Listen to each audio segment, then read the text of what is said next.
नमस्कार प्यारे बच्चों, ऑनलाइन स्कूल इंडिया में आपका स्वागत है। और आज हम बात है वो आगे बढ़ाएंगे, सरकार के तीसरे महत्वपूर्ण अंग की है वो बात करेंगे। प्यारे बच्चों, हमने देखा था किस तरह से सरकार के अंग के रूप में कार्यपालिका एक बॉडी है, दूसरी विधायिका जैसी जो लेजिस्लेचर जैसा इंस्टीट्यूट है उसके बारे में बात की। और आज हम बात करेंगे सरकार का तीसरा महत्वपूर्ण अंग न्यायपालिका, जुडिशरी। तो एक संस्थागत रूप के रूप में है, एक संस्था, एक इंस्टीट्यूट के रूप में जुडिशरी किस तरह से है वो काम करती है उसके ऊपर है वो बात करेंगे। तो हमारा जो चैप्टर का नाम है वो न्यायपालिका है, यानी न्याय जो प्रदान करने वाली संस्था है। प्यारे बच्चों, यदि हम देखते हैं तो अक्सर हमारे भी जीवन में है वो कई वाद विवाद होता है, घर परिवार में है वो हमारे लड़ाई होती रहती है, या स्कूली जीवन में दोस्तों के साथ में भी है वो होती रहती है।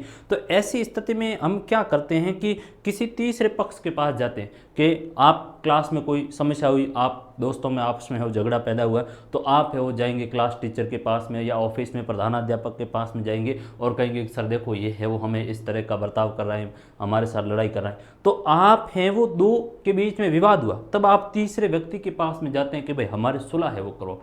इस तरह से देश में भी यही काम होता है। देश में कोई कानूनी रूप से समस्या खड़ी होती है, नागरिकों के बीच में खड़ी होती है, राज्यों और राज्यों के बीच में होती है, केंद्र और राज्यों के बीच में होती हैं। तो इस तरह के जो विवाद पनपते उन हेतु हमारे कॉन्स्टिट्यूशन वेताओं ने महसूस किया, और सभी लोकतांत्रिक देशों में है वो न्यायपालिका जैसी संस्था होती है, ताकि स्वतंत्र रूप से उनको काम ये दिया जाए कि आप काम क्या करोगे, न्याय का है वो काम करोगे। तो हम है वो हमारा आज महत्वपूर्ण 6 चैप्टर के ऊपर बात बढ़ाएंगे, जुडिशरी की बात करेंगे, किस तरह से है वो जुडिशरी जैसी संस्था है जो देश में न्यायिक काम करने हेतु है वो उत्तरदायी है, सर्वोच्च अथॉरिटी है वो जुडिशरी के रूप में काम करती है। तो आप ये फोटो देख रहे हो, भारत के सुप्रीम कोर्ट की फोटो है जो न्याय प्रदान करने हेतु अपना काम करती है। अब पुनः मैं वापस यहाँ सरकार की है वो बात करूंगा। सरकार, इन तीन ही चैप्टरों में हमारी यही बात चलेगी। सरकार के अंग कितने हैं आप जल्दी से वो कमेंट के रूप में मुझे बताओ। तो सरकार के अंग है वो 3 अंग। कितने अंग हैं? 3 अंग। पहला अंग कौन सा पढ़ा था हमने? कार्यपालिका पढ़ा था। दूसरा अंग हमने कौन सा पढ़ा? तो आप कहोगे कि सर दूसरा हमने विधायिका को पढ़ा, तो ये विधायिका लेजिस्लेचर आ गई, ये विधायिका आ गई। आज है वो हम बात इसमें न्यायपालिका की करेंगे, यानी आपको बात समझ में आ गई, यहाँ से कड़ी आपके पकड़ में आ गई।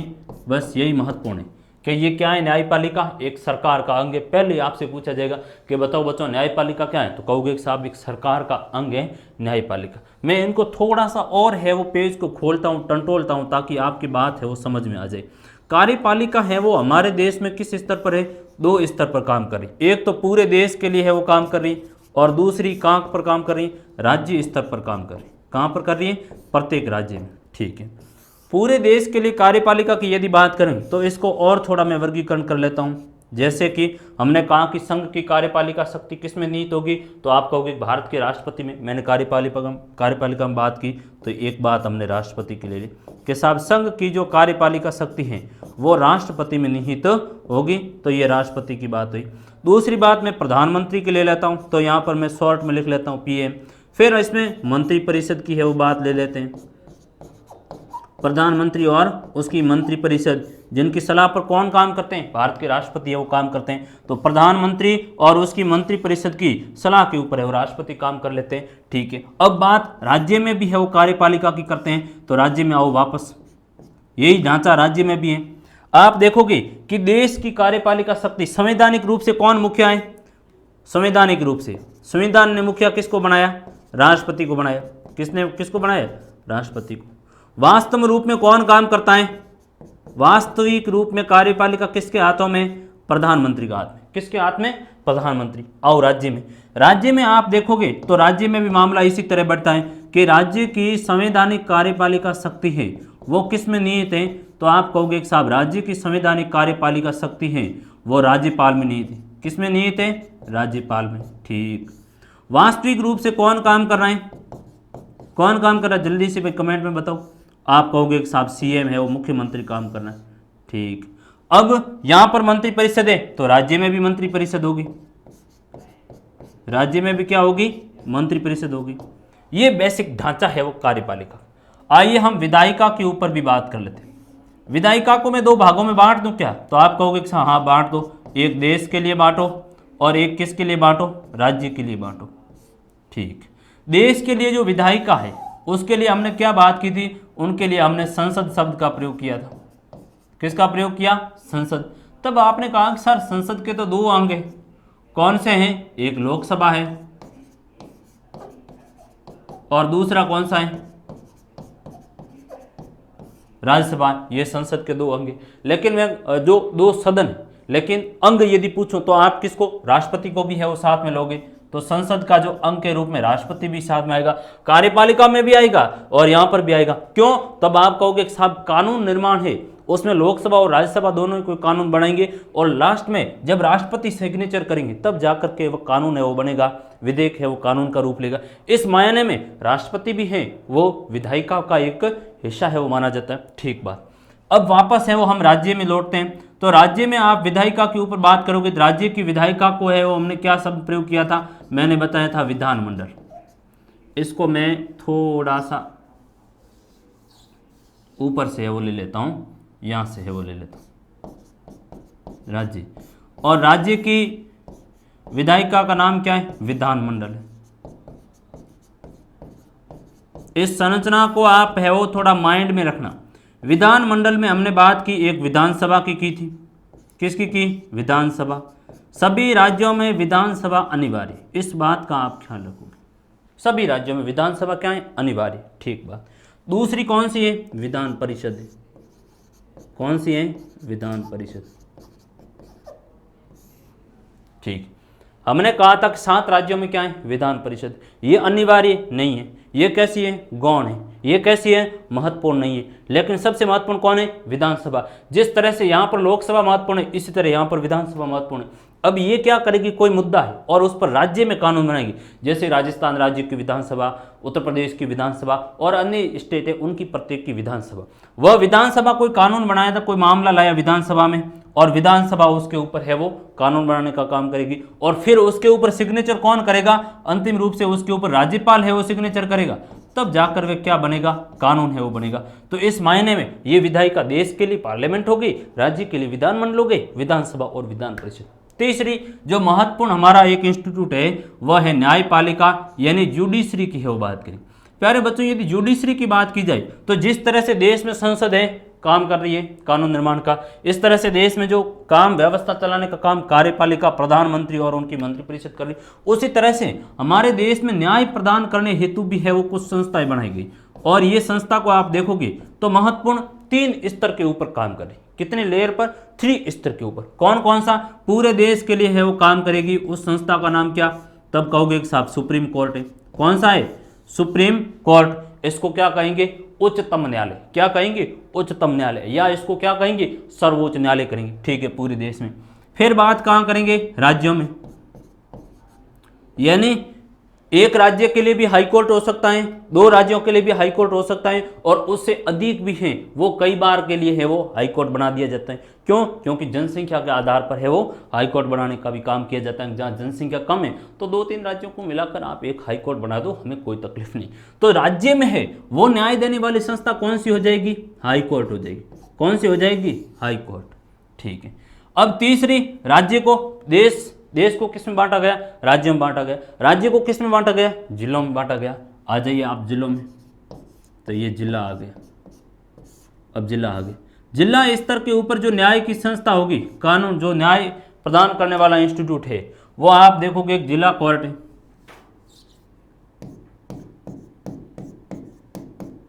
जिला कोर्ट, इसको मैं डीसी कह दूं तो ठीक रहेगा, डिस्ट्रिक्ट कोर्ट है वो हो जाएगा। तो ये आपका हो गया। यानी कोई भी मामला है तो सुप्रीम कोर्ट, उसके नीचे कौन सी संस्था काम करेगी, हाई कोर्ट काम करेगी। उसके नीचे कौन सी करेगी, डिस्ट्रिक्ट कोर्ट है वो करेगी। तो एक बात यहां आपके क्लियर होनी चाहिए, यहां आप देखोगे विधायिका है या कार्यपालिका, ये एकीकृत नहीं है। एकीकृत का मतलब हुआ एक के नीचे दूसरी संस्था अंडर में काम कर रही है। जैसे कि ये केंद्रीय कार्यपालिका, इसके अधीन राज्य कार्यपालिका काम कर रही है, नहीं कर रही, स्वतंत्र रूप से काम कर रही। कॉन्स्टिट्यूशन में उसके लिए प्रोविजन की गई। लेकिन यहां पर है ये एक संस्था दूसरी के ऊपर है वो नियंत्रण रखती है। जैसे कि कोई मामला है और सुप्रीम कोर्ट हाई कोर्ट को निर्देश देता है, हाई कोर्ट डिस्ट्रिक्ट कोर्ट को है वो देता है। डिस्ट्रिक्ट कोर्ट के नीचे और अधीनस्थ कोर्ट होते हैं, तहसील लेवल के ऊपर एसडीएम कोर्ट होते हैं, उस तरह के होते हैं। तो ये एकीकृत जुडिशरी हमारी, तब आपके माइंड में आ जाएगी कि साहब हमारे देश में न्यायपालिका कैसी है, एकीकृत है, पूरे देश में एक ही संरचना से काम करती है। क्योंकि बहुत से हम देशों में देखते हैं, जैसे अमेरिका की बात करूँ तो बेसिक अमेरिका में सिस्टम होता है कि अमेरिका पूरे यूएसए के लिए एक कोर्ट होगा और प्रत्येक जो अलग अलग राज्य हैं उनके लिए अलग अलग कोर्ट होगा, वो भी उनके प्रत्येक के अलग कानून के मुताबिक होगा। लेकिन हमारे देश में है वो एकात्मक जुडिशरी, संघीय है वो कोर्ट नहीं। संघीय सरकार जरूर है, संघीय केंद्र के अलग पावर, मैं आपको संघवाद का एक टॉपिक आगे बताऊंगा, उसमें शक्तियां होती है, केंद्र के लिए अलग, राज्य के लिए अलग। केंद्र अलग काम करेगा, राज्य अलग काम करेगा। लेकिन न्यायपालिका कैसी, एकीकृत। सुप्रीम कोर्ट एक कानून से चलेगा, हाई कोर्ट भी उससे चलेगा, और हाई कोर्ट के अधीन डिस्ट्रिक्ट कोर्ट है वो भी उसी तरह से वो चलेगा। तो ये एक बेसिक आपका स्ट्रक्चर है जो आप है वो माइंड में रखेंगे। हम टॉपिक के ऊपर बढ़ते हैं। न्यायपालिका है वो किस तरह की स्थिति है वो जुडिशरी की, तो ये जुडिशरी है और हमारे देश में जो नागरिकों के बीच में है वो किसी भी तरह का वाद विवाद नहीं पनपे, उसके लिए है इसकी आवश्यकता हुई। थोड़ा सा और मैं आपको है वो सरकार के इन अंगों को और भी खोल देता हूँ ताकि आपके मन में है वो किसी भी तरह के डाउट नहीं रहे। ये सरकार के अंग है। एक था कार्यपालिका। कार्यपालिका का क्या काम है? कार्यपालिका का काम है प्रशासन चलाना। क्या करना? प्रशासन चलाना। तो प्रशासन चलाना है तो किससे चलाओगे भाई? बिना कानून कायदों के प्रशासन थोड़ी चलाओगे। तो आप कहोगे साहब कानूनों को लागू करना, कानूनों को लागू करना, बस। दूसरी हमारे पास कौन सी इंस्टीट्यूट था? विधायिका। कौन सा है? विधायिका। विधायिका का क्या काम है? विधि निर्माण का। क्या काम है? विधि निर्माण का। कौन है विधायिका? पार्लियामेंट, संसद है।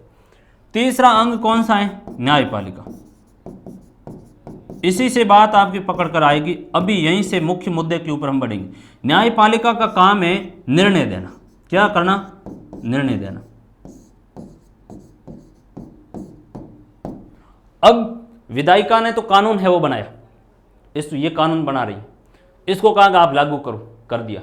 अब यदि जो विधायिका ने कानून बनाया और उस कानून में क्या है, कोई त्रुटि, क्या है, कोई त्रुटि है, या कानून कैसा है, असंगत कानून है, या कानून क्या है, मूल अधिकारों को है वो हनन करने का काम कर रहा है, तो इसको सुप्रीम कोर्ट को एक तरह से न्यायपालिका को जो काम दिया गया, किसने काम दिया? ये जो तीन संस्था है, इन तीनों संस्थाओं को अलग अलग काम का बंटवारा किया गया।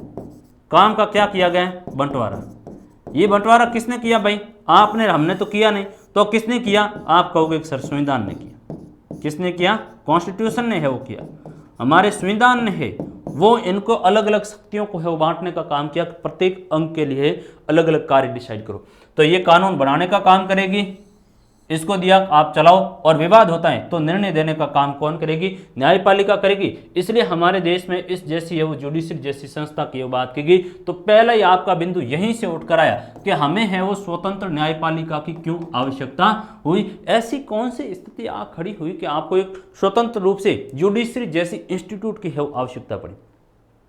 तो हम कहेंगे कि साहब हमें स्वतंत्र रूप से न्यायपालिका की इसलिए है वो आवश्यकता हुई कि सरकार का जो प्रत्येक अंग है, हमने तीन अंग बात की, कार्यपालिका लागू करे, विधायिका विधि निर्माण का काम करे, और न्यायपालिका जांच है वो करे कि क्या काम सही तरह से व्यवस्थित रूप से चल रहा है कि नहीं चल रहा।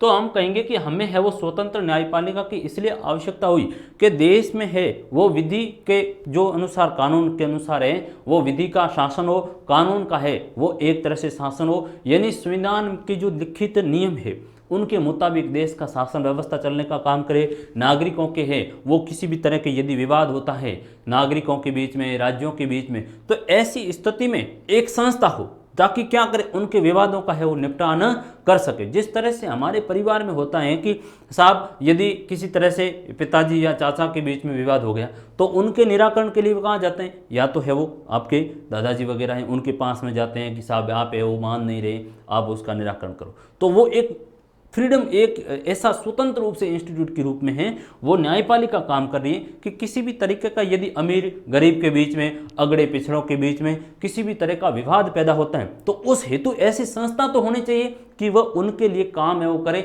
नहीं तो लोगों के बीच में यदि इस तरह का है, वो लोगों के बीच में लड़ाई वाद विवाद की स्थिति होती तो वे आखिर में जाएंगे क्यों। इसलिए पहली प्राथमिकता हमारे संविधान वेताओं ने है वो प्रावधान किया और किया कि एक तरह से एक काम करो कि जो जुडिशरी जैसी संस्था उसको पूर्ण हैंड ऑफ करो, उसको फ्री हैंड ऑफ करो कि आप स्वतंत्र रूप से क्या करोगे, न्याय प्रदान करने का काम करोगे। तब आप इसमें दो बातें लिखोगे कि हमें स्वतंत्र न्यायपालिका की इसलिए आवश्यकता हुई कि कानून का है वो शासन हो। क्या हो? कानून का शासन हो। कानून का शासन का मतलब क्या हुआ? कानून के शासन का मतलब यह हुआ कि जो संविधान में उल्लिखित जो नियम है, जो विधि है, उनके मुताबिक देश का शासन चले और सभी की दृष्टि में है वह कानून समान रूप से लागू हो, समान रूप से है सभी को संरक्षण प्रदान करने का काम है वो करे। इस मायने में स्वतंत्र न्यायपालिका की आवश्यकता हुई कि स्वतंत्र न्यायपालिका हुई तो कानून के शासन का क्या होगा? राज है होगा, यानी विधि का समान संरक्षण। विधि का क्या होगा? समान संरक्षण होगा, यानी कानून को है वो समान रूप से संरक्षण देने का काम करें।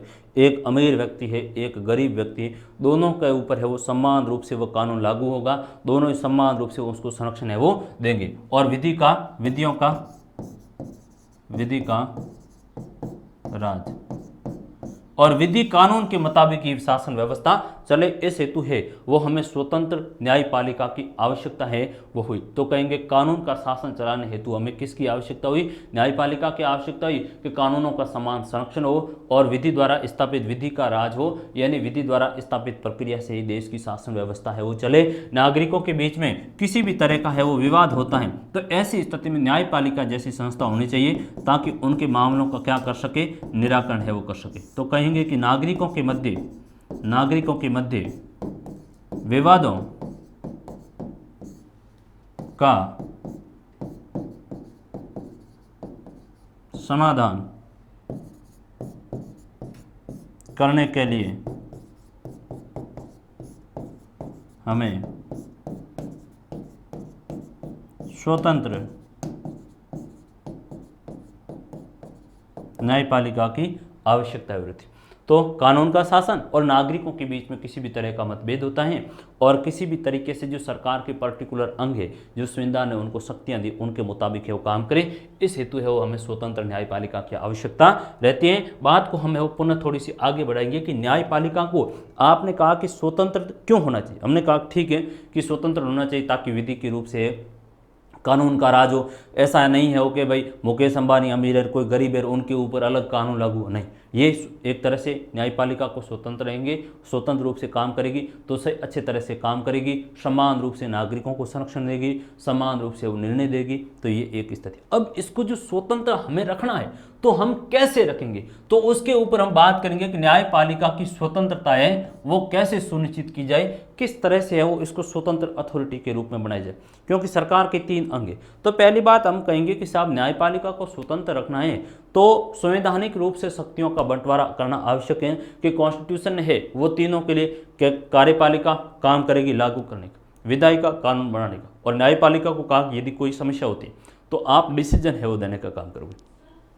तो हम कहेंगे कि न्यायपालिका की स्वतंत्रता हेतु हमें है वो क्या प्रयत्न करना चाहिए। तब आप कहोगे कि साहब न्यायपालिका को यदि स्वतंत्रता देना है तो सबसे पहले तो एक काम करो कि जो जज है, जो न्यायपालिका काम करने वाले, कोर्ट में काम करने वाले जज हैं, supreme court, high court, district court, तो उन जजों की नियुक्ति है वो आप स्वतंत्र रूप से करो, क्योंकि यदि सरकार ने उनकी नियुक्ति की तो सरकार के मुताबिक है वो काम करेंगे। इसलिए ऐसा करो, तरीका निकालो कि उनको स्वतंत्र रूप से उनकी नियुक्ति प्रक्रिया में सरकार का दखल नहीं हो ताकि वह स्वतंत्र रूप से वो काम करे। तो हम पहला कहेंगे कि जजों की है वो जजों की स्वतंत्र रूप से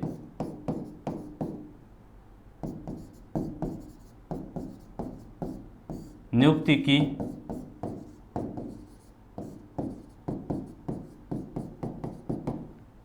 जानी चाहिए कि जजों की स्वतंत्र रूप से क्या करो, नियुक्ति है वो स्वतंत्र रूप से की जानी चाहिए। जज को, न्यायाधीश को एक ही बात है। तो आप कैसी नियुक्ति होती है हमारे जजों की, आगे मैं बताऊंगा कि जजों की नियुक्ति है वो कार्यपालिका के द्वारा की जाती है, यानी भारत के राष्ट्रपति के द्वारा की जाती है। इसका मतलब हुआ कि वे स्वतंत्र रूप से काम करेंगे, सरकार के किसी भी तरह से वो दबाव में काम नहीं करेंगे। ठीक बात। दूसरी बात रखेंगे एक साथ, न्यायपालिका स्वतंत्र उस समय रहेगी क्या कोई जज है और उस जज का कार्यकाल, कोई न्यायाधीश जज एक ही बात है, उसका कार्यकाल भी तो सुरक्षित होना चाहिए, अन्यथा उसको है वो काम नहीं करा, उनको कुछ समय के बाद में हटा दिया जाए तो वो स्वतंत्र रूप से काम नहीं करेगा। इसलिए दूसरा पॉइंट हम लेंगे कि साहब न्यायपालिका की स्वतंत्रता सुनिश्चित करनी है तो हमें क्या करना पड़ेगा कि न्यायाधीशों का कार्यकाल है वो तय करना पड़ेगा। तो न्यायाधीशों का कार्यकाल है वो तय करना। तो न्यायाधीशों की जो अच्छे तरह से स्वतंत्र रूप से काम करे, इसके लिए न्यायाधीशों का कार्यकाल है वो कॉन्स्टिट्यूशन में तय किया गया है कि आप निश्चित दायरे तक है वो जज है वो काम करेंगे। उस हेतु हमारे कॉन्स्टिट्यूशन में बाकायदा प्रोविजन किए गए कि उन्हें किसी भी तरीके से अपने कार्यकाल के दौरान है वो समय से पूर्व हटाया नहीं जा सकता। तो ये एक बेसिक व्यवस्था है वो की गई ताकि उनको कार्य करने की पूर्ण स्वतंत्र हो, अच्छे तरह से वो पद के ऊपर काम करें। यदि मेरे ऊपर दबाव में काम करूंगा और मेरा कार्यकाल भी तय नहीं तो मैं काम कैसे करूंगा, मुझे ऐसा लगेगा मुझे तो कल हटा दिया जाएगा मैं यदि कोई ऐसा काम करूं तो। लेकिन मेरा यदि कार्यकाल तय कि मुझे 5 साल के लिए तो कोई हटा नहीं सकता, या मेरी 65 साल की आयु तक है वो मुझे पद से कोई हटा नहीं सकता, मुझे 62 साल की आयु तक कोई हटा नहीं सकता, तो ऐसी स्थिति में स्वतंत्र होकर है वो एक तरह से काम करूंगा। तो ये न्यायाधीशों का है वो कार्यकाल तय किया गया कॉन्स्टिट्यूशन में ताकि वे स्वतंत्र रूप से काम कर सके। ठीक बात। तीसरी बात हम यहाँ लेंगे कि साहब कार्यकाल भी है और न्यायाधीशों को हटाने की प्रक्रिया, न्यायाधीशों को हटाने की जटिल प्रक्रिया। कैसी प्रक्रियाएं? महाभियोग जैसी प्रक्रिया, इम्पीचमेंट जैसी है वो प्रक्रिया। मैंने बताया था आपको किस तरह से जो राष्ट्रपति है, राष्ट्रपति यदि संविधान का उल्लंघन करता है, कानून के मुताबिक काम नहीं करता है, तो उसको हटाने की एक प्रक्रिया है। कैसी? महाभियोग की। कहाँ लाया जाएगा? संसद में लाया जाएगा। संसद के लोकसभा राज्यसभा दोनों में से किसी भी में लाया जाएगा और महाभियोग की प्रक्रिया के द्वारा उसको हटाया जाएगा।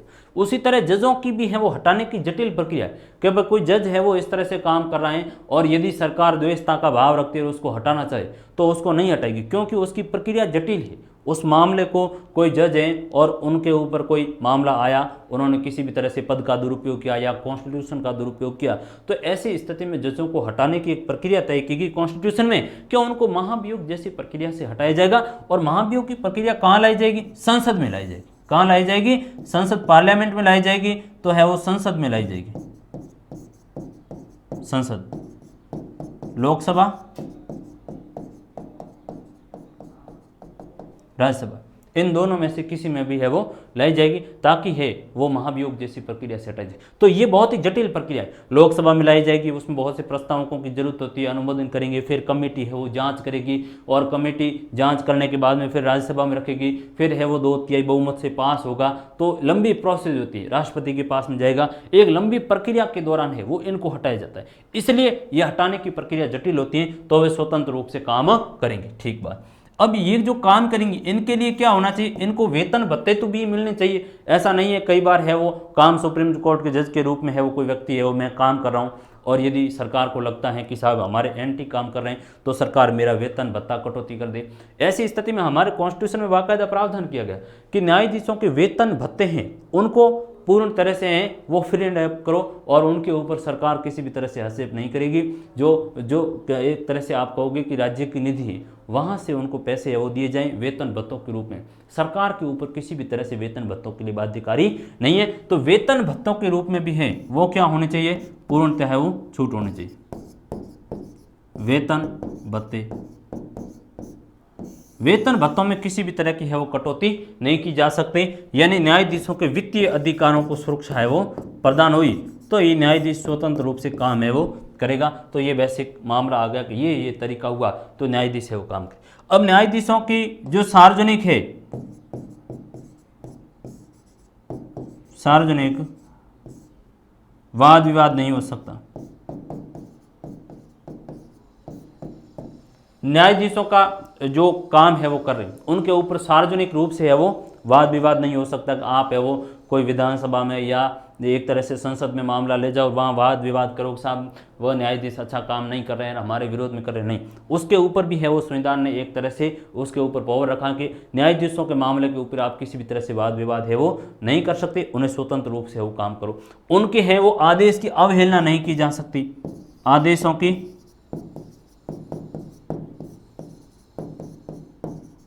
अवहेलना। अब न्यायाधीश ने कोई निर्णय दिया है और मेरे विरोध में निर्णय दिया है, तो ऐसी स्थिति में है वो सरकार उनके आदेश की अवहेलना नहीं करेगी, तो ये भी एक तरह से न्यायपालिका को स्वतंत्रता देने का काम है वो कर रहा है। तो ये मुद्दे हैं कि स्वतंत्र रूप से नियुक्ति की जानी चाहिए, कार्यकाल तय होना चाहिए, हटाने की प्रक्रिया तय होनी चाहिए, सार्वजनिक वाद विवाद नहीं हो सकता, वेतन भत्तों में सुरक्षा होनी चाहिए, और उनके आदेशों की अवहेलना नहीं की तो न्यायपालिका एक स्वतंत्र रूप से वो काम करेगी। तो ये एक तरीका होता है कि साहब स्वतंत्र रूप से काम करे, उसके लिए कुछ आप मानक तय करो, तो हमने मानक है वो तय किया। अब आएंगे कि साहब आप कहोगे कि साहब ये न्यायपालिका है, इनमें जजों की नियुक्ति कैसे होती है? ये बड़ी है वो एक जटिल प्रक्रिया होती है कि साहब किस तरह से आप करोगे, क्योंकि यदि जजों की नियुक्ति सरकार करे तो सरकार के कठपुतली के रूप में काम करेंगे, सरकार के हैं वो एक तरह से आदेशों पर चलेंगे, सरकार को है कोई भी सरकार के विरोध में ये काम नहीं करेगी। तो हमारे कॉन्स्टिट्यूशन में एक तय किया गया दायरा भाई न्यायाधीशों की नियुक्ति के मामले में है वो हमें क्या करना चाहिए कि विधायिका को पावर कम दो, संसद को है वो कम दो, और किसको कार्यपालिका को दो, कार्यपालिका में किसको राष्ट्रपति को दो, उनको है वो काम दो कि आप है वो नियुक्ति करने का काम करोगे, ताकि किसी भी तरह से है वह स्वतंत्र रूप से काम करे। सरकार नियुक्ति करेगी तो सरकार के इशारों पर चलेगा, संसद करेगी तो संसद के इशारों पर चलेगा, लेकिन आप ऐसी अथॉरिटी से करवाओ जो सर्वोच्च है और कॉन्स्टिट्यूशनल है, तो राष्ट्रपति के द्वारा उनकी नियुक्ति का है वो काम किया जाता है। तो आप पहली बात करोगे कि साहब न्यायाधीशों की नियुक्ति है वो भारत के राष्ट्रपति द्वारा की जाती है, हमारे राष्ट्रपति द्वारा। तो न्यायाधीशों की नियुक्ति है वो कौन करते हैं? राष्ट्रपति जी वो करते हैं। अब न्यायाधीशों की नियुक्ति को लेकर के बड़ा वाद विवाद का है वो मसला चला, और हम देखते हैं कि 1982 से 1998 तक है वो कई केस आए। उसमें एक केस आया था थर्ड जजेज केस, उसमें एक केस आया था, एक मुकदमा आया था थर्ड जजेज केस मुकदमा। क्या नाम है उसमें है वो, इसको ले लूंगा मैं, थर्ड को 3 ले लेता हूं, 3 जजेज केस। इस बात को आप थोड़ा सा समझिए, मैं बात कह रहा हूं कि न्यायाधीशों की नियुक्ति राष्ट्रपति द्वारा की जाती है। आपसे एक सामान्य सवाल पूछा जाए तो आप बताओगे, ठीक बात। अब नियुक्ति कैसे की जाएगी वो काफी समय तक है वो वाद विवाद का रहा। तो एक केस आया थर्ड जजेज केस, 3 केस आई, उसमें थर्ड जजेज केस में है वो सुप्रीम कोर्ट ने डिसीजन दिया, और उस डिसीजन में कहा गया कि साहब न्यायाधीशों की नियुक्ति करनी है तो न्यायाधीशों की नियुक्ति का एक काम करो कि जो सुप्रीम कोर्ट का जज है उसको है वो आप एक तरह से सलाहकारी बनाओ, और वह निर्णय देकर बताएगा कि हाँ ये व्यक्ति है, इसको आप है वो नियुक्त करो। तो नियुक्ति कौन करेगा? राष्ट्रपति करेगा, लेकिन उसके नाम की रिकमेंडेशन है वो कौन करेंगे? सुप्रीम कोर्ट के सीजीआई है वो करेंगे। तो थर्ड जजेज केस में एक बात तय की गई कि न्यायाधीशों की नियुक्ति के मामले में है वो सीजीआई को है वो सलाहकारी के रूप में बनाया जाए। ऐसी स्थिति में एक व्यवस्था आई कि न्यायाधीशों की नियुक्ति है वो कॉलेजियम के द्वारा करनी चाहिए। किसके द्वारा करनी चाहिए? कॉलेजियम। अब बात निकल कर आई, पुनः बात आई, राष्ट्रपति करता है ठीक। थर्ड जजेज केस में बात आई कि न्यायाधीशों की नियुक्ति कॉलेजियम व्यवस्था से की जाए। किसके द्वारा की जाए? कॉलेजियम व्यवस्था बनाई जाए। कॉलेजियम एक सिस्टम बनाया जाएगा, और कॉलेजियम है वो न्यायाधीशों की नियुक्ति हेतु है वो सलाह देगा। अब कॉलेजियम में होता क्या है?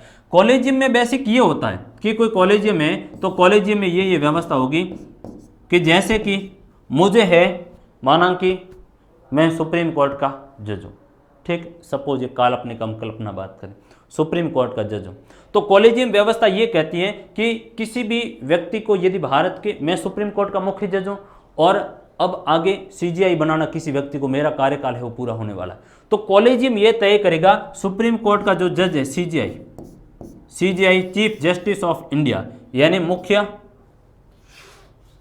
न्यायाधीश,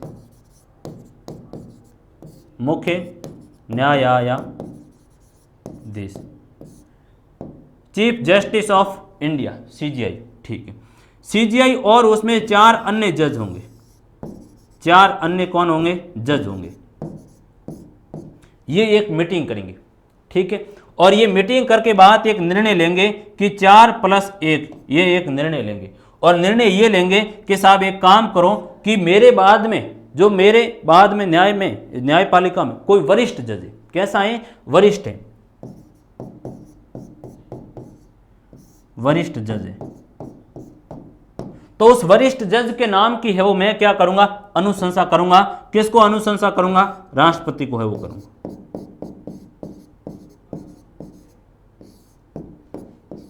ठीक है, बात यह आई कॉलेजियम व्यवस्था में कि कॉलेजियम व्यवस्था तय की गई कि न्यायाधीशों की नियुक्ति कॉलेजियम के अनुशंसा पर की जाएगी और कॉलेजियम जिसमें सुप्रीम कोर्ट का मुख्य जज और साथ में 4 अन्य जज होंगे और वे बहुमत से निर्णय लेंगे। कैसे लेंगे, बहुमत से है वो निर्णय लेंगे और बहुमत से निर्णय लेकर के कुछ जजों के नाम है वो सुझाएंगे। किसको, राष्ट्रपति को बताएंगे कि ये 4 है, जो राष्ट्रपति को बताएंगे 4 और 1, ये पांचों मिलकर बहुमत से निर्णय लेंगे और राष्ट्रपति को नाम का भेजेंगे। एक है वो बंद लिफाफे में नाम भेजेंगे कि ये नाम है, इन व्यक्तियों में से आप किसी को है वो जज बना दीजिए। तो इनकी अनुशंसा है वो राष्ट्रपति को की जाएगी और राष्ट्रपति उनमें से ही किसी व्यक्ति को सीजीआई बनाएगा, मुख्य जज बनाएगा, किसी को अन्य जज है वो कोर्ट में बनाने का काम करेगा। तो ये बेसिक एक व्यवस्था है वो तय की गई। तो हम बात करेंगे कि न्यायाधीशों की नियुक्ति भारत के राष्ट्रपति के द्वारा की जाती है और ये मामला 3rd जजेज केस में व्यवस्था की गई कॉलेजियम की कि न्यायाधीशों की नियुक्ति कॉलेजियम जैसी व्यवस्था के द्वारा है वो की जाएगी। ठीक बात। एक हाल ही के समय में बड़ा मसला आया था कि साहब न्यायाधीशों की नियुक्ति की व्यवस्था है वो कॉलेजियम से की जा रही और जो मोदी सरकार ने एक लाई थी मामला जिसको एक तरह से न्यायिक नियुक्ति आयोग है वो कहा गया। क्या कहा गया, न्यायिक नियुक्ति आयोग के एक काम करो, जजों की नियुक्ति है वो कॉलेजियम से नहीं करके किसके द्वारा करोगे आप, न्यायिक नियुक्ति आयोग के द्वारा है वो की जाएगी, NJAC, न्यायिक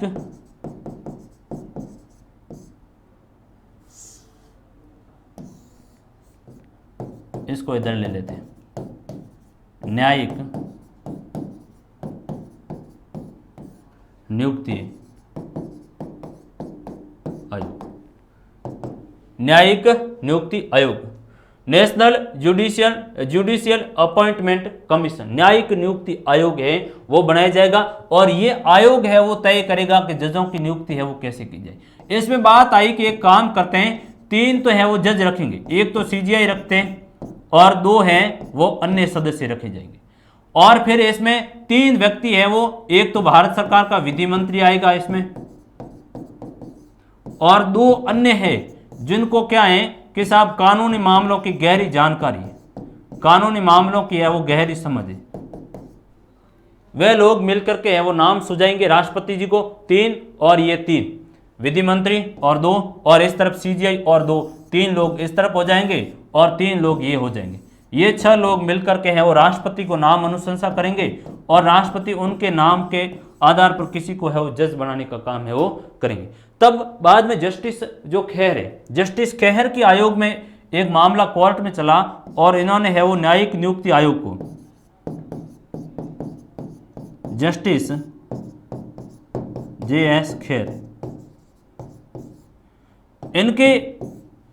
इन्होंने एक आदेश दिया, एक सुनवाई हुई, संवैधानिक पीठ बैठी और उन्होंने कहा कि नहीं, न्यायिक नियुक्ति आयोग अवैध नहीं करारेंगे, इसको नहीं मानेंगे और कैसे, कॉलेजियम के मुताबिक करो। क्यों, क्योंकि इसमें एक समस्या बड़ी जटिल ये आ गई, इसमें समस्या एक तरह से जटिल आ गई कि 3 तो मेंबर इसमें कौन है, इनमें 3 मेंबर तो एक तरह से सरकार के हिमायती हो जाएंगे, ये आप देख रहे हैं इस तरह से विधि मंत्री और 2 अन्य, यानी सरकार की भूमिका बढ़ रही है, न्यायाधीशों की घट रही, इसलिए उन्होंने इसको अवैध करार दिया और रद्द किया और बात पुनः कहेगी कि साहब जो जजों की नियुक्ति होगी वो कॉलेजियम की व्यवस्था के मुताबिक होगी, कॉलेजियम की अनुशंसा के ऊपर है वो न्यायाधीशों की क्या की जाएगी, नियुक्ति है वो की जाएगी। तो ये बेसिक माजरा न्यायाधीशों की नियुक्ति में स्वतंत्रता बरती गई है, विधायिका को है वो कम पावर दिया गया है और कार्यपालिका यानी राष्ट्रपति को ज्यादा है वो इसमें पावर दिया गया है कि न्यायाधीशों की नियुक्ति वरिष्ठता के आधार पर है वो की जाएगी। तब आप एक बात कहोगे कि साहब न्यायाधीशों की नियुक्ति किसके आधार पर की जाएगी, न्यायाधीशों की नियुक्ति वरिष्ठता के आधार पर की जाएगी। लेकिन कई बार इस वरिष्ठता शब्द का जो सीनियर मोस्ट जज है उसको कीजिए। कई बार वरिष्ठता का उल्लंघन है वो किया गया, और ऐसा विशेषकर इंदिरा गांधी के समय है वो किया गया।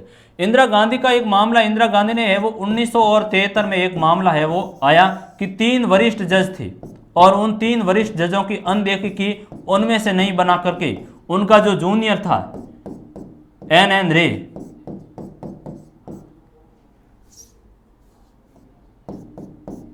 एन रे को है वो जस्टिस बना दिया गया, यानी वरिष्ठता का उल्लंघन है वो किया। एक इंदिरा गांधी ने पुनः इसका उल्लंघन किया, कब? 1975 का घटनाक्रम, और जस्टिस है वो हुए थे HR खन्ना।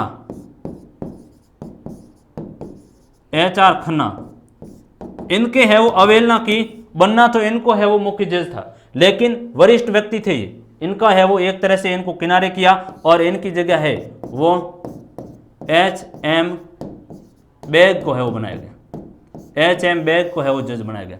इसलिए न्यायाधीशों की नियुक्ति का आधार तो वरिष्ठता को है, लेकिन कई बार है वो सरकार के द्वारा इसका उल्लंघन किया गया, और विशेषकर प्रधानमंत्री इंदिरा गांधी के समय है वो किया गया। क्योंकि हम देखते हैं कॉन्स्टिट्यूशन में, और ये तो ठीक है कॉलेजियम में कि राष्ट्रपति करेगा, लेकिन राष्ट्रपति आखिर में किसकी सलाह पर? प्रधानमंत्री और उनकी मंत्रिपरिषद की सलाह पर। तो इसमें प्रधानमंत्री की काफी बड़ी भूमिका, प्रधानमंत्री और मंत्रिपरिषद की भूमिका मुख्य होती है, तो वास्तविक रूप में तो यही निर्देश देती है। इसलिए इन्होंने है वो 3 मोस्ट जो सीनियर जज थे उनका एक तरह से उल्लंघन किया, और उनका जूनियर था उसको बना दिया गया। तब आप कहोगे कि साहब न्यायाधीशों की नियुक्ति में वरिष्ठता का पालन तो नहीं किया गया।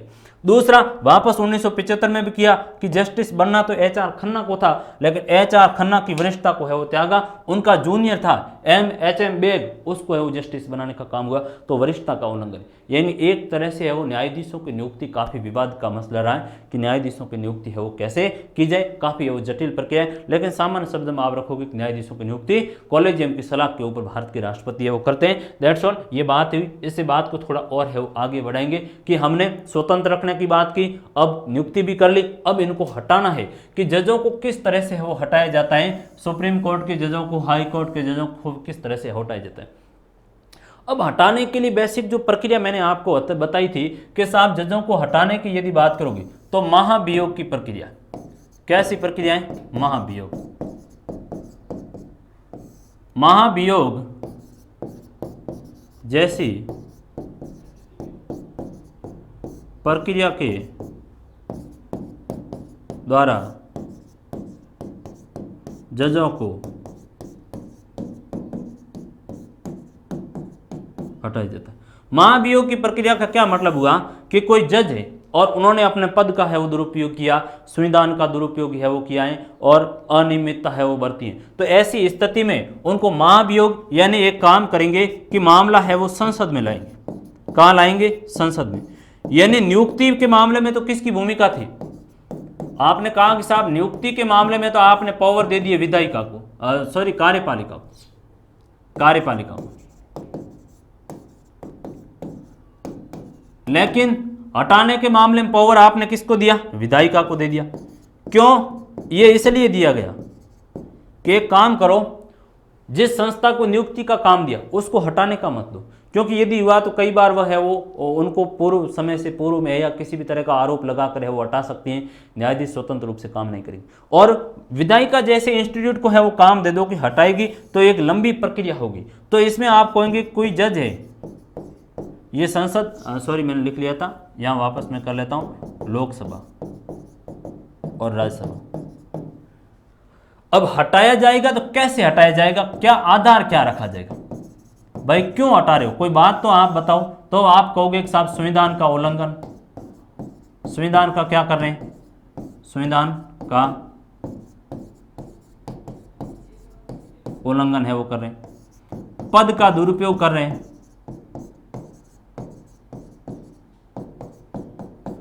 ठीक है। फिर इनको कैसे हटाया जाएगा? सिद्ध कदाचार। ये कुछ तर्क दिए गए कि जज साहब ने क्या कॉन्स्टिट्यूशन का दुरुपयोग किया है कि जज साहब का काम है वो न्याय का है, लेकिन बिना फालतू है वो सरकारी मामलों की है वो सरकार की पंचायत करने का काम करे, एक ये भी तरीका है। पद का दुरुपयोग किया उन्होंने है वो एक तरीके से सीनियर जज है, मुख्य जज अलग काम कर रहे हैं, लेकिन बार बार उनके काम में अड़ंगा लगाने का कर रहे हैं। फिर हमने कहा सिद्ध कदाचार, उनके ऊपर जो आरोप है, जो कदाचार है, वो कैसा हो गया है, सिद्ध हो गया है। कैसा हो गया, सिद्ध हुआ। तो ऐसी स्थिति में उनको है वो पद से हटाया जाएगा और महाभियोग जैसी प्रक्रिया है वो कहां पर लाई जाएगी, संसद में है वो लाई जाएगी। अब कोई प्रस्ताव है, एक हमारे जज हुए थे रामास्वामी, रामास्वामी हुए थे। रामास्वामी के ऊपर है वो महाभियोग की प्रक्रिया पार्लियामेंट में लागू की गई, संसद में है वो मामला लाया गया और फिर है वो पारित नहीं हुआ, उन्होंने है वो एक तरह से इस्तीफा दी। एक कलकत्ता हाईकोर्ट की जस्टिस हुए थे, कलकत्ता हाईकोर्ट के जस्टिस हुए सुमित्र सेन, उनके ऊपर भी है वो एक मामला लाया गया था महाभियोग का, लेकिन उन्होंने पहले इस्तीफा दे दिया, उनको हटाया नहीं गया। तो पार्लियामेंट में आप लाओगे तो एक काम करो, किसी के ऊपर महाभियोग का प्रस्ताव लाए तो लोकसभा या राज्यसभा किसी में भी ले आओ, लाया और उसका जो अध्यक्ष होगा, लोकसभा का स्पीकर, राज्यसभा का है वो कौन है कि सभापति, उपराष्ट्रपति, वो मामले को स्वीकार करेगा। लाया प्रस्ताव और उसको है वो स्वीकार किया गया, फिर एक कमेटी बिठाएगी, वो उनकी जांच है वो करेगी, फिर है वो सदन में उसके ऊपर चर्चा होगी, सदन में चर्चा होने के बाद मतदान होगा, मतदान होने के बाद राष्ट्रपति के पास में जाएगा और राष्ट्रपति उसको अप्रूवल करते ही पद से है वो क्या हो जाएगा, हट जाएगा। महाभियोग प्रक्रिया से वो क्या हो गए, जज साहब है वो हट गए। तो एक प्रोसीजर होता है, उसके तहत वो हटाया जाता है। तो आपको एक ही बात ध्यान रखनी कि न्यायाधीशों को पद से हटाने की प्रक्रिया है वो महाभियोग जैसी प्रक्रिया से है, वो सुप्रीम कोर्ट, हाई कोर्ट के जजों को है वो हटाया जा सकता है। और कौन महाभियोग की प्रक्रिया कहाँ लागू की जाएगी, तो आप कहोगे कि साहब संसद में है वो लागू की जाएगी, पार्लियामेंट है वो महाभियोग की प्रक्रिया से हटाई जाएगी। तो ये काफी जटिल प्रक्रिया होती है, आज दिन तक किसी भी जज को महाभियोग की प्रक्रिया से नहीं हटाया गया। इनके ऊपर चार्ज लगे थे लेकिन इन्होंने पहले ही अपने पद से वो इस्तीफा दे दिया गया, प्रक्रिया आगे बढ़ी नहीं और पूर्व में पद से इस्तीफा दे दिया तो कोई बात बनी नहीं। तो ये एक स्थिति है ताकि न्यायाधीश सुरक्षित रूप से काम भी करते हैं कि इनको हटाना बहुत सामान्य नहीं, बड़ा जटिल प्रोसेस होता है, बहुत से प्रस्तावक चाहिए, अनुमोदन चाहिए, फिर आप है वो पार्लियामेंट में लेके जाते हो, फिर है वहाँ पर उसके ऊपर है वो कमेटियाँ डिसीजन देती हैं, जांच है वो करती हैं, अलग अलग जजों की नियुक्ति में करते हैं, कमेटी बैठाई जाएगी और कमेटी है वो जांच करेगी, फिर सदन में देगी, तो लंबा प्रोसीजर होता है। इसलिए न्यायाधीशों को पद से हटाने की प्रक्रिया महाभियोग जैसी प्रक्रिया से। और रामास्वामी का एक मसला आया था, इस तरफ आप फोटो देख रहे हैं, जो रामास्वामी का है वो फोटो है और रामास्वामी को है वो इससे हटाने हेतु मामला लाया था। न्यायाधीशों को हटाने का एक असफल प्रयास की हम बात करेंगे कि साहब 1991 में यदि जो बात की जाए तो रामास्वामी के ऊपर मामला लाया था 1991 में पहली बार संसद के 108 सदस्यों ने है वो सर्वोच्च न्यायालय के जज एक न्यायाधीश को हटाने के प्रस्ताव पर है वो हस्ताक्षर किए। और न्यायमूर्ति कौन है, न्यायमूर्ति रामास्वामी पर आरोप था कि उन्होंने पंजाब और हरियाणा हाई कोर्ट, पंजाब और हरियाणा उच्च न्यायालय के मुख्य न्यायाधीश के रूप में, आरोप क्या है वो आप देखिए, यानी पहली बार एक मामला है वो लाया गया था और रामास्वामी के ऊपर लाया गया 1991 में कि जब है वो प्रस्ताव पर हस्ताक्षर करके है वो मामला लाया, कहाँ, पार्लियामेंट में लाया, संसद में लाया। और कहाँ के साहब है वो रामास्वामी पंजाब और हाई कोर्ट के है वो मुख्य न्यायाधीश थे और इन्होंने है वो क्या किया कि उस समय मुख्य न्यायाधीश के पद पर रहते हुए वित्तीय अनियमितता की थी। क्या की थी, वित्तीय अनियमितता का काम किया था, यानी गड़बड़ी की थी, कोई धन के मामले में है, पैसों की है वो गड़बड़ी की थी,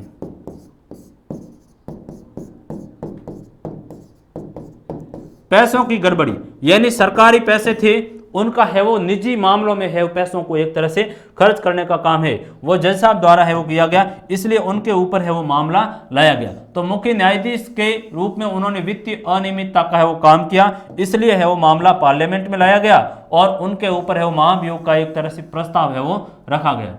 संसद को उन्होंने हटाने की प्रक्रिया प्रारंभ की और इसके एक वर्ष बाद में 1992 में है वो सर्वोच्च न्यायालय के न्यायाधीशों की एक हाई लेवल कमेटी है वो बैठाई गई, हाई लेवल एक उच्च स्तरीय समिति बैठाई गई और उस समिति ने क्या की, जांच है वो की।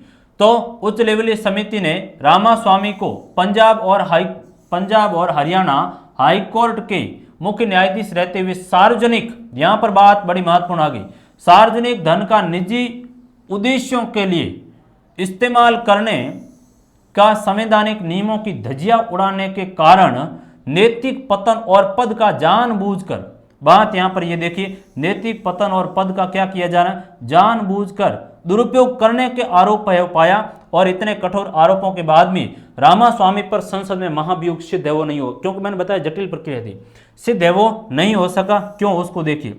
महाभियोग के प्रस्ताव के पक्ष में सदन में मौजूद और मतदान करने वाले सदस्यों के जरूरी 2/3 मत तो पड़े, लेकिन कांग्रेस पार्टी ने क्या किया कि सदन में है वो मतदान में भाग है वो नहीं लिया। अतः प्रस्ताव सदन की कुल सदस्य संख्या के आधे का भी है वो समर्थन प्राप्त नहीं हो पाया, पल जाकर है वो मामला गिर गया। तो एक बात ये महसूस की गई कि साहब न्यायाधीशों को हटाने की प्रक्रिया जटिल है, और आप कहोगे कि रामास्वामी के ऊपर लाया गया, पार्लियामेंट में मामला लाया गया कि उन्होंने पंजाब और हरियाणा हाईकोर्ट के है वो चीफ जस्टिस रहते हुए जो सरकारी धन था, सार्वजनिक पैसे, उसका घरेलू मामलों में, निजी मामलों में उसका दुरुपयोग किया, इसलिए नैतिक पतन का आधार पर है। और उन्होंने कॉन्स्टिट्यूशन के नियमों की है वो धज्जियां उड़ाई, पद का जानबूझकर दुरुपयोग किया, और इस मामले में हो पार्लियामेंट एक कमेटी भी बैठाई, जजों की कमेटी थी, उसने डिसीजन करके उसने वो जांच करके बताया कि हाँ बिल्कुल सही मामला है और इन्होंने गलत किया। लेकिन बाद में मामला पास नहीं हो पाया, क्योंकि कांग्रेस ने है वो उसमें समर्थन है वो भाग तो लिया था, लेकिन आधे से अधिक वोट नहीं पड़ पाए, 2/3 वोट हो जाते हैं तो उसके बाद में राष्ट्रपति के पास में जाता, दोनों सदनों से पास होने के बाद में, और फिर है वो एक तरह से ये अपने पद से मुक्त हो जाते। तो ये एक जटिल प्रक्रिया का उदाहरण है वो दिया गया कि रामास्वामी के ऊपर एक तरह का एक मामला आया था। तो ये है वो मुख्यतः बात हमारी हो गई। नियुक्ति की बात कर ली, हटाने की बात की, स्वतंत्र कैसे रखा जाए उनके ऊपर है वो हमने बात की। अब है वो देखेंगे कि न्यायपालिका की संरचना है वो बेसिक क्या है। आप देखोगे हमारे न्यायपालिका की संरचना है वो एकीकृत संरचना है। कैसी है? एकीकृत है। एकीकृत का मतलब है, जैसे आप एक चीज को थोड़ा सा आप समझिए, मैं पुनः आपको एक बात है वो यहां पर ले लेता हूं। जैसे ये आपका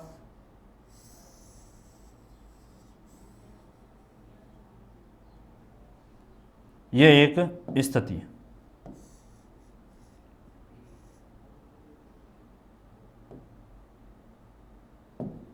ठीक है।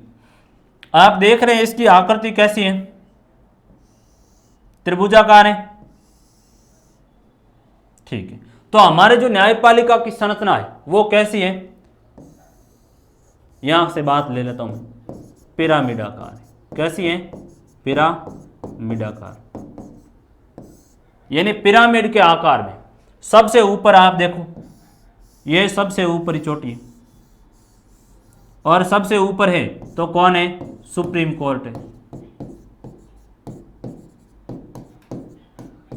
कौन है? सुप्रीम कोर्ट, एससी है, ठीक है। दूसरी ये जो संस्था है,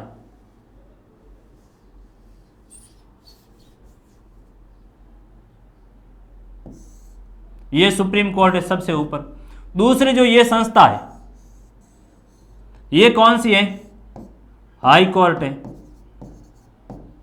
हाई कोर्ट है, ठीक है। ये जो संस्था है इसके नीचे ये कौन सी है? ये जिला अदालत है। तो हिंदी वर्जन को आप देख लेना, इसको उच्चतम न्यायालय कहा जाएगा।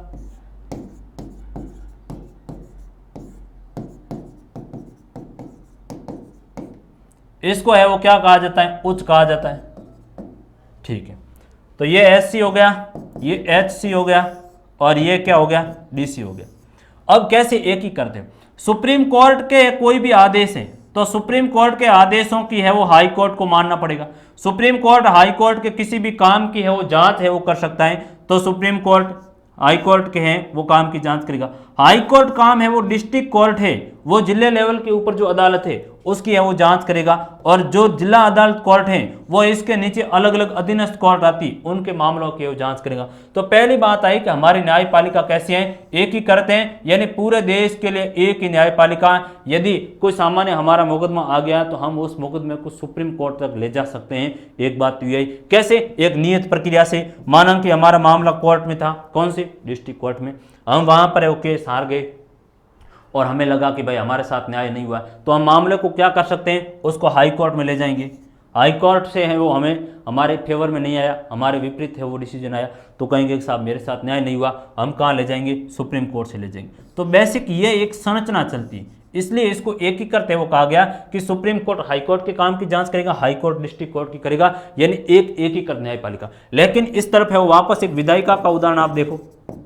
विधायिका कौन सी? पूरे देश के लिए है वो संसद है, देश के लिए।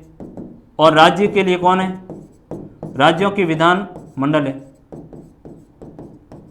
तो संसद इस काम की जांच नहीं कर सकती, नहीं, बिल्कुल गलत बात है। ये स्वतंत्र रूप से अलग काम करेगी, कॉन्स्टिट्यूशन अलग पावर दे रहा है, और राज्यों की विधानमंडल है वो अलग काम करे। लेकिन यहां पर है वो एक ही काम कर रही, सभी एक ही कानून के मुताबिक है, राज्यों के अलग कोर्ट नहीं है। जबकि संघीय जो देश होते हैं, जहां पर संघीय फेडरल व्यवस्था होती है, वहां राज्यों का भी अलग कोर्ट होता है, देश का भी अलग होता है। तो हमारे यहाँ पर एकीकृत न्यायपालिकाएं और पिरामिड आकार में है कि सबसे ऊपर पिरामिड की श्रृंखला में सुप्रीम कोर्ट, उसके नीचे हाई कोर्ट, यह आ गया एससी, यह आ गया एचसी, और ये आ गया डिस्ट्रिक्ट कोर्ट है। तो ये बेसिक एक न्यायपालिका का स्ट्रक्चर बताया गया है। तो आप कहोगे कि साहब एकीकृत न्यायपालिका, आप पुनः डायग्राम है वो देखिए। ये भारत का सर्वोच्च न्यायालय एससी है, ये है वो हमारा एचसी, एचसी यानी हाई कोर्ट, एससी यानी सुप्रीम कोर्ट, और ये क्या है? ये जिला अदालतें। तो मैं इसको क्या कहूंगा? डिस्ट्रिक्ट कोर्ट कहूंगा। और इनको है वो मैं आप कहो तो सब ऑर्डिनेट कोर्ट है वो कहूंगा, सब ऑर्डिनेट कोर्ट। ये किस स्तर पर होते हैं? ये आप कहोगे एक उपखंड स्तर पर, यानी जिले के नीचे उपखंड या तहसील स्तर पर भी हैं वो होते हैं।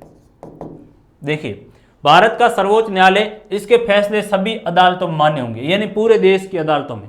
और ये उच्च न्यायालय के न्यायाधीशों का तबादला है वो कर सकता है, यानी उच्च हाई कोर्ट के, उच्च यानी ये हाई कोर्ट के है वो क्या कर सकता है? जजों का एक तरह से तबादले का काम है वो ये कर सकता है। तो ये एक स्थिति है वो इसकी निकल कर आई, पुनः इसको है वो ले लेते हैं। फिर बात आई कि ये उच्च न्यायालय ये किसी अदालत का मुकदमा अपने पास है वो मंगवा सकता है। कोई भी अदालत है उसका मुकदमा, माना कि कोई जिले की कोर्ट है और उसका भी मामला है तो भी अपने पास मना सकता है। किसी भी देश के हाई कोर्ट का मामला है, जैसे राजस्थान हाई कोर्ट का मामला है, तो ये एक अदालत क्या करेगी? अपने पास है मामले को मंगवाएगी कि एक काम करो, आप हमारे पास है वो भेज दो। ये किसी एक उच्च न्यायालय में चल रहे मुकदमे को दूसरे उच्च न्यायालय में है वो भेज सकती है। माना कि कोई मुकदमा है और वह मुकदमा कहां पर चल रहा है? वह मुकदमा है वो आपके राजस्थान हाई कोर्ट में चल रहा है, राजस्थान एचसी में है वो मामला चल रहा है।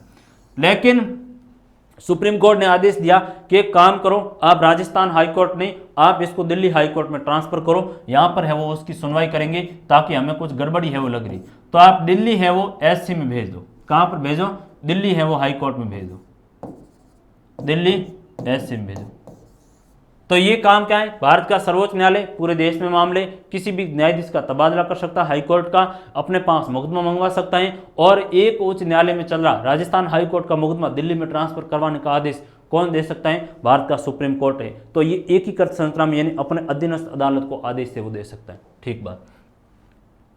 दूसरा बात आई साहब, अदालतें, उच्च जो न्यायालय हाई कोर्ट है उसकी बात करें, ये निचली अदालतों के फैसलों पर सभी अपील की सुनवाई करता है। निचली कौन से? ये जो जिला कोर्ट है उनकी अपील के ऊपर सुनवाई कौन कर रहा है? हाई कोर्ट ये है वो कर रहा है। ठीक बात। मौलिक अधिकारों का यदि हनन होता है, मौलिक अधिकारों का हनन होने पर रिट जारी करने का काम है वो कौन करती है? ये है वो हाई कोर्ट करेगा। हाई कोर्ट किसके तहत करेगा? आर्टिकल 226 के तहत। और सुप्रीम कोर्ट है वो करेगा आर्टिकल 32 के तहत है वो रिट जारी करने का काम है वो करता है। राज्य के क्षेत्राधिकार में आने वाले मुकदमों का निपटारा कर सकता है और अपने अधीनस्थ अदालतों का पर्यवेक्षण यानी उनकी जांच कर सकता है, उनके ऊपर नियंत्रण यानी कंट्रोल का काम है वो कर सकता है। तो ये हाई कोर्ट है वो काम करेगा। फिर हाई कोर्ट के नीचे कौन सा काम कर रहा है? डिस्ट्रिक्ट कोर्ट है वो कर रहा है। सुप्रीम कोर्ट के नीचे हाई कोर्ट कर रहा है, हाई कोर्ट के नीचे ये अदालत है वो एक तरह से काम कर रही। इसको मैं पुनः थोड़ा सा है वो आपको साफ है वो कर लेता हूं। तो ये सुप्रीम